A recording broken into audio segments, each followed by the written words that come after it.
Ang issue ko po, Mr. President, dalawa lamang po sa LTO and sa PPA. Umpisahan po natin, Mr. President, yung e-bike. Marami na po akong natatanggap na reklamo tungkol sa e-bike. Sila na po ngayon ang hari ng kalsada. Dati jeepney, ngayon ang e-bike na raw. Ano pong programa meron ng ating LTO para ma-regulate po itong pagdami ng e-bike? Again, don't get me wrong, I don't have anything against sa e-bike. Ito po ay ginagawang hanap buhay ng iba nating mga kababayan. Sabi nga nila, kaysa naman magnakaw, nakakapirwi siya ng konti, at least may kumikita, nakakatulong sa pamilya, etc. Pero lumalala po yung problema sa e-bike. And itong mga nag-e-bike, of course, nagsasakay sila mga pasahero, walang mga lisensya. At of course, dahil hindi sila rehistrado sa LTO, wala din po silang mga insurance, third-party liability. So kapag sila po ay nakasagasa, then sorry na lang. Ito ba, itong issue sa e-bike, ito ba ay binibigyan atensyon ng ating LTO, Mr. President and Mr. Sponsor?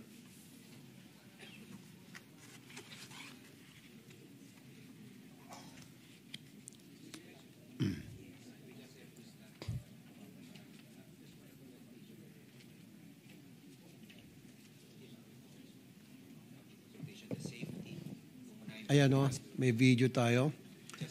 Your Honor, Mr. President, tama po yung inyong obserbasyon. No?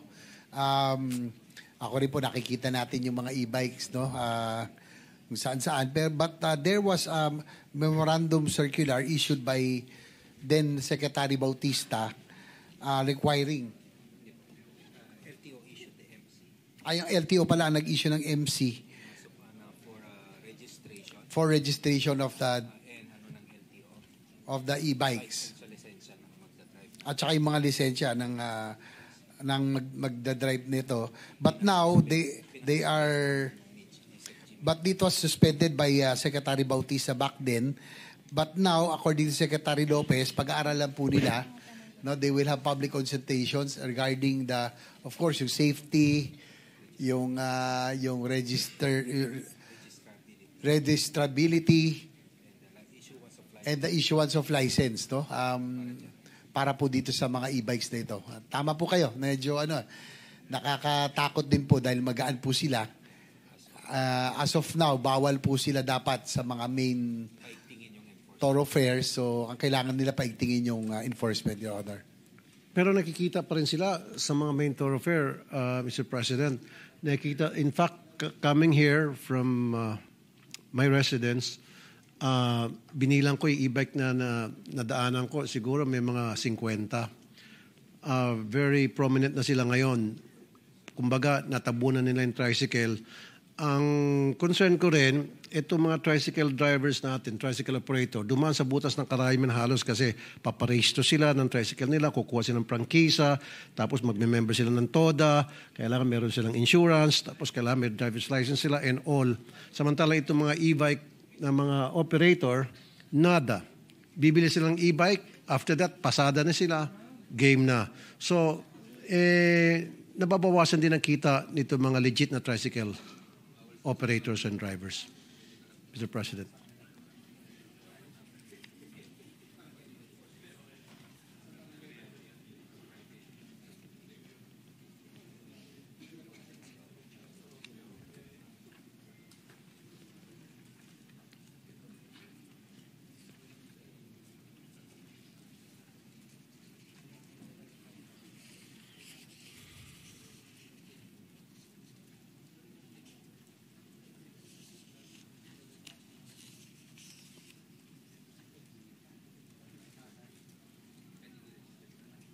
Your Honor, ang dilema po ng LTO at ng DOTR, ito pong mga napakita niyong video, ay LGU ang nagbigay po ng prangkisa, no? Pero as far as LTO is concerned, hindi po sila registered at hindi po sila dapat dumaan ng main thoroughfares. Pero for leeway, pinapayagan po sila sa mga barangay, sa mga subdivision. Hindi po sila dapat dumaan ng main thoroughfare, Your Honor. But that's main thoroughfare, Mr. President. Kasi kita mo naman, lahat ng whether light or heavy vehicles dumadaan, so that is considered as main thoroughfare. And tapos 1, 2, 3, 4. Pag 4 lanes na kalsada, that should be considered as main thoroughfare at dumadaan po sila. And then wala po mga driver's license yan. According to LTO, they will now apprehend. Kasi po LGU po ang nagbigay ho yata na pahintulot, pero as far as LTO is concerned, hindi po dapat payagan, no, sa main thoroughfares. Maging fair po dapat tayo. Wala pong kontra dito sa mga e-bike operators. Pero bakit hindi ho tayo makipag-coordinate sa DILG para yung DILG kakausapin tong mga LGU, magkakaroon ng instructions, magkakaroon ng agreement between LTO and LGU para malaman nila, magdi-design sila ng programa na ma-regulate na maayos itong e-bikes na hindi naman po mamamatay yung mga traditional tricycles natin. Na itong mga tricycle drivers na nakausap ko, sila po yung nababawasan ng kita. And yet, sila ay magme-member ng TODA, tapos sila po nag-iintriga pa sila ng kita, tapos meron silang insurance, driver's license, etc. Itong mga e-bike operators, bibili sila ng e-bike dyan, and then after that, punta lang sa LGU, and then pasada na. So siguro it's about time na pag-isipan po natin na obligahin natin itong mga e-bike drivers, operators, na kumuha ng driver's license. If not, siguro apprehend sila or pagsabihan po itong LGU. Your Honor, according to Secretary Lopez, papasalamat po sila sa inyo pong paglabas nito sa inyo pong suggestion. They will coordinate with the DILG and the LGUs, and they said that they will comply, no? They will apprehend ito pong mga e-bikes kasi tama po kayo, dapat maging patas lamang dahil yung mga tricycle may prangkisa, no? Meron po silang boundary at lahat sumusunod po sila. So at nababawasan din po yung kita. Dapat lang humaging patas, and they have the commitment that they will comply yung pong inyo pong mga request.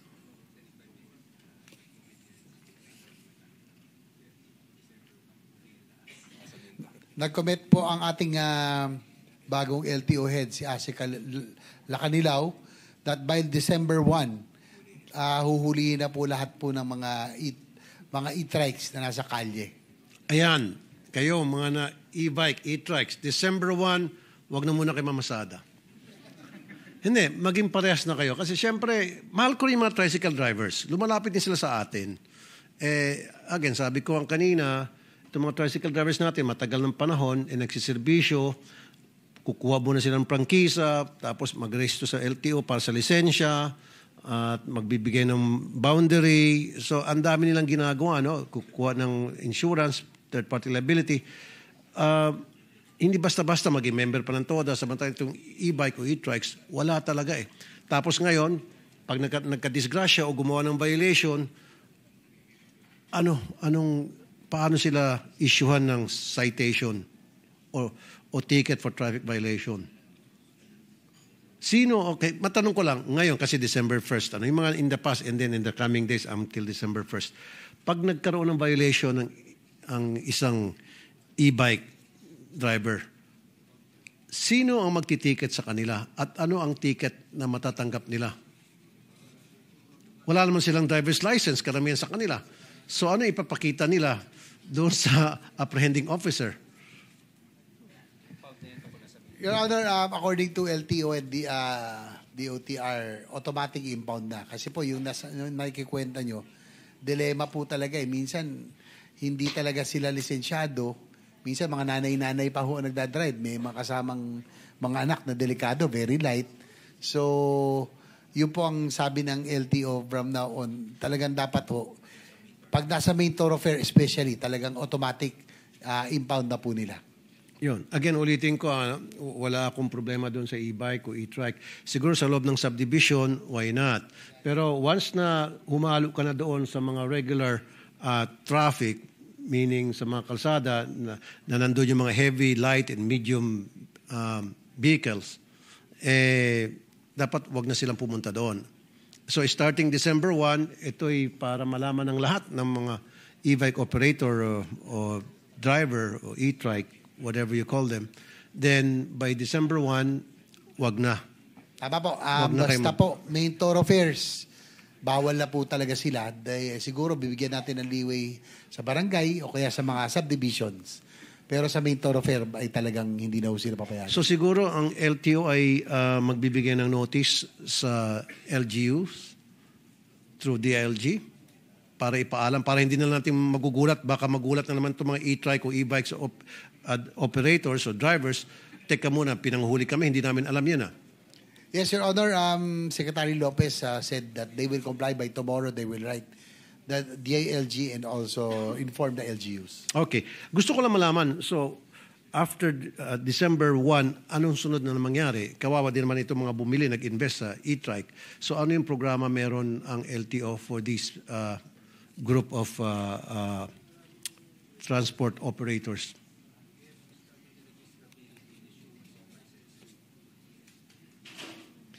Your Honor, according to LTO and DOTR, they have to study the registrability, no, and also yung safety, no, na kayo ninyo pong binanggit.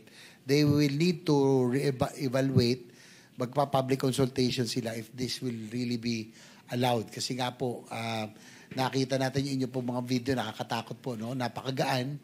Pag sinalpok, talagang, yung safety ng mga nasa loob, talagang dapat hong i-consider. So they will, ang dalawang bagay po, yung registrability, safety, and yung issuance of licenses of the operator, would-be operator, Your Honor.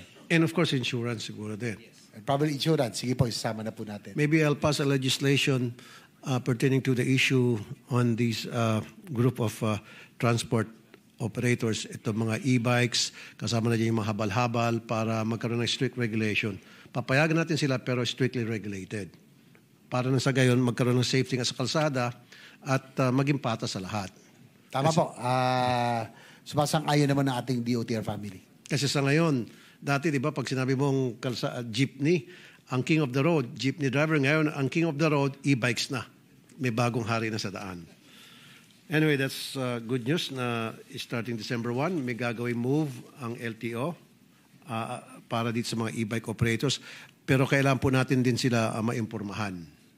Pangit naman kung hulihin sila tapos i-impound yung kanilang mga e-bikes. Hindi naman din ako sang-ayon dyan. Impormahan sila and then come December 1, makapag-ready sila. Hindi naman sila mamamasada until na magkaroon ng public consultation tungkol dun sa programa na fit o bagay sa kanilang ginagawang hanap buhay.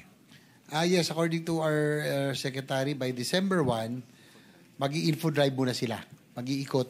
Just to inform, sabihan po muna lahat na nakikita. So, bibigyan muna nila ng chance malaman po lahat, information campaign, bago po sila manghuli. No? At least, may warning po muna sila. Easy lang yan. Ang gagawin ng LTO, pumunta sa LGU. And then yung LGU, impormahan yung mga traffic enforcers. May mga kanya-kanyang traffic enforcers sa mga LGU eh. And these traffic enforcers, these people in barangays, will inform naman itong e-bike o e-trike operators. Kilala naman itong mga taga-barangay at mga traffic enforcers kung sino yung mga e-bike, e-trike operators to let them properly know na meron ng bagong patakaran ang LTO tungkol sa pagmamaneho ng e-bike sa kalsada.